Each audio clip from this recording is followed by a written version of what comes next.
Rumble is hard, like granite hard. Steel alloys forged at the bottom of the earth hard. It beats you down until there's nothing left.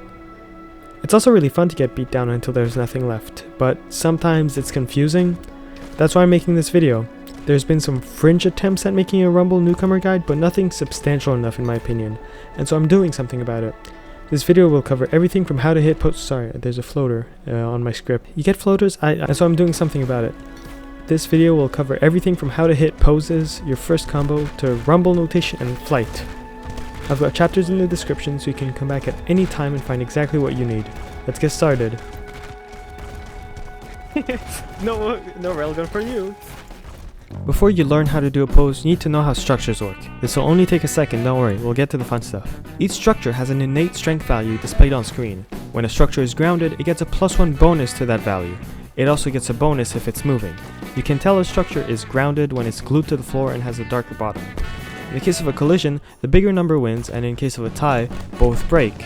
A moving cube against a stationary cube will win, but not if that cube is grounded. This seems like a lot of math, but your brain will subconsciously learn to do all of this. However, not all collisions will lead to this fight. If the angle is right, structures will brush past each other. This is called a ricochet. The first thing you'll need to do to win in Rumble is to hit a pose, but poses work much differently than it seems. Let's take straight for example. It looks like a punch, and your brain tells you that you have to punch into the pose, but you don't. As long as your hands reach the target position and rotation, no matter the way you got there, it counts. This applies to every pose. And rotation matters more than you think.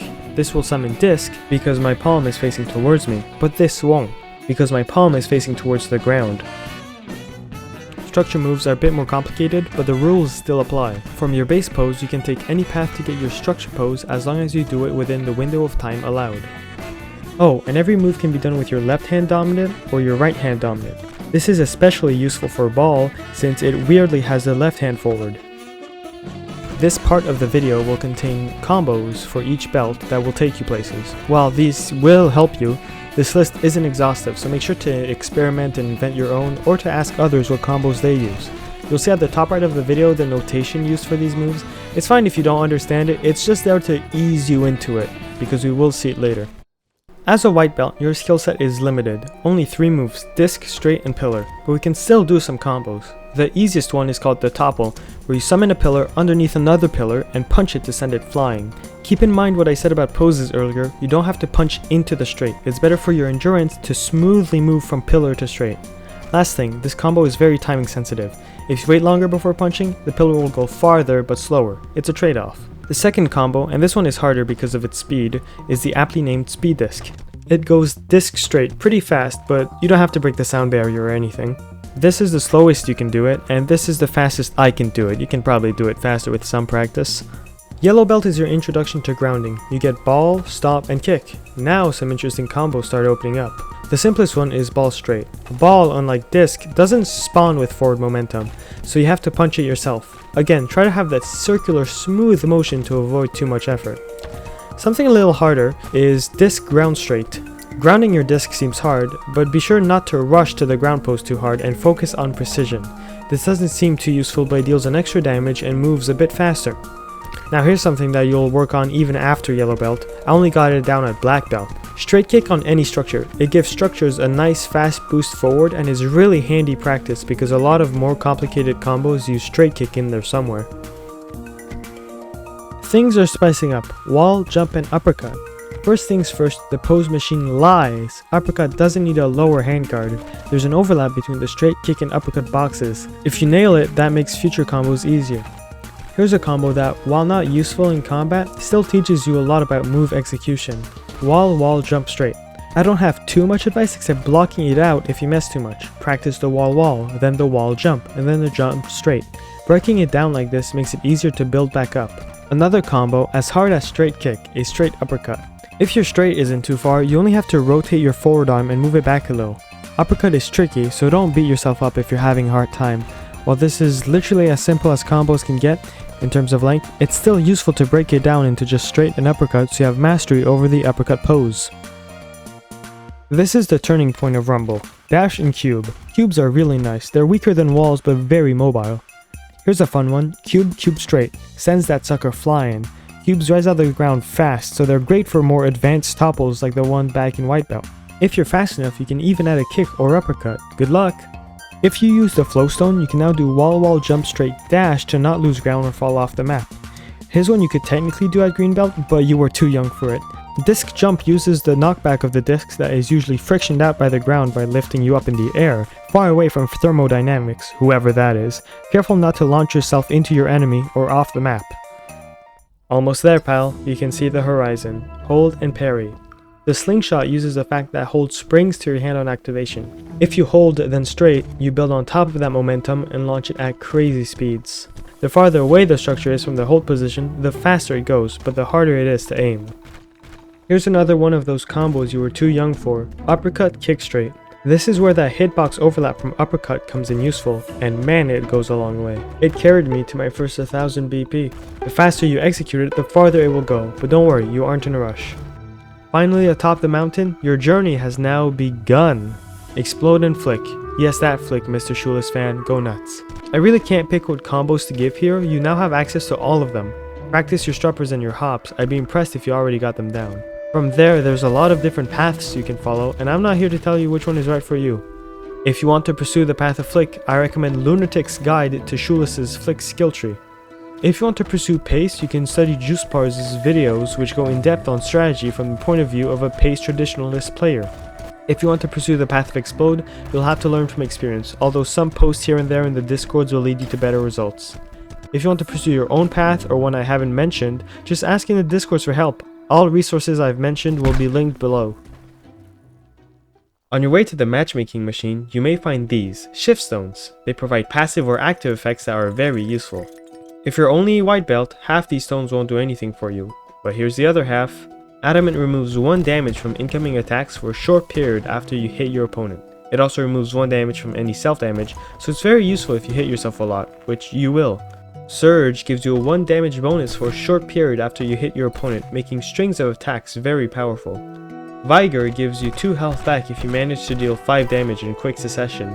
Not the best, but can lead to some interesting interactions like healing right before dying. Guard is it's not good. It gives you a passive guard pose that keeps a shield as long as you hit the pose, and anything that hits it will deal you 1 less damage, and it doesn't break. It effectively gives you a bigger hitbox and your opponent infinite offensive potential without having to summon anything.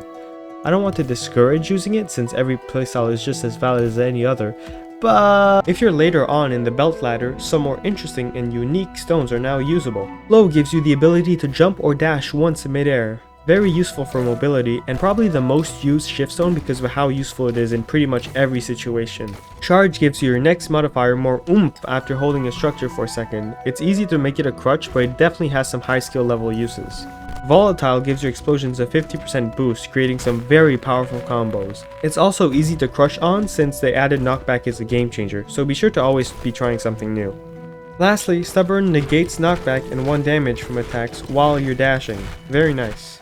Experimentation is key to finding out what 2 stones work best for you. None of these stones are crutches unless you make them, so switching out regularly is ideal to avoid said crutches. If you care about such things. You could just... nobody's forcing you to be good at the game, by the way. You've reached the end of the video, or at least the first end. If you just wanted a Rumble tutorial that will get you accelerated in your learning process, then this is all you needed. But if you want to engage more deeply with the community, I have a couple of things left over that you might find interesting. An interesting thing about the belt system in Rumble is the way that the game balance changes from offensive to defensive at each belt. In white belt, the strongest structure is the slow pillar, making the game defensive. At yellow belt, the ball can now be used to mow down pillars, switching it to offensive. Green belt introduces the strongest and slowest structure of the game, walls, then blue belt gives dashes and cubes, more offensive moves. Red belt lets you parry anything, and then black belt lets you unground anything with explode. If you notice this or get it told to you in some YouTube video, it will make your climb up the belt ladder way easier. Some other more general tips are: look for patterns in your opponent's behavior, they're easy to exploit. Look for patterns in your own behavior, they're easy to exploit. Be aware of the environment like structures behind you. Be aware of what your opponent is doing at all times using sound cues. And lastly, always try to learn from your mistakes or your opponent's success. But what is notation? Rumble notation is a system for sharing pose sequences built by Revnoon and his cryptic followers. There's a letter for each pose, capitalization matters, and the combo is read left to right. This is speed disk, and this is that funky green belt wall from earlier. The numbers indicate what structure a modifier is meant for because sometimes it's unclear what you're supposed to target. If you need extra notes, use exclamation marks. Lastly, if a shiftstone is needed, add it at the start with a slash.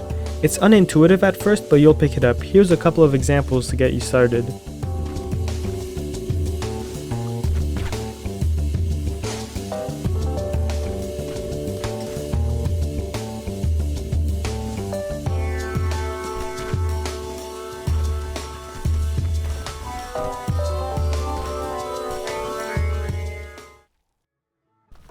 Rumble is hard and frustrating. You'll get your teeth kicked in. I know I got my ass handed to me thousands of times.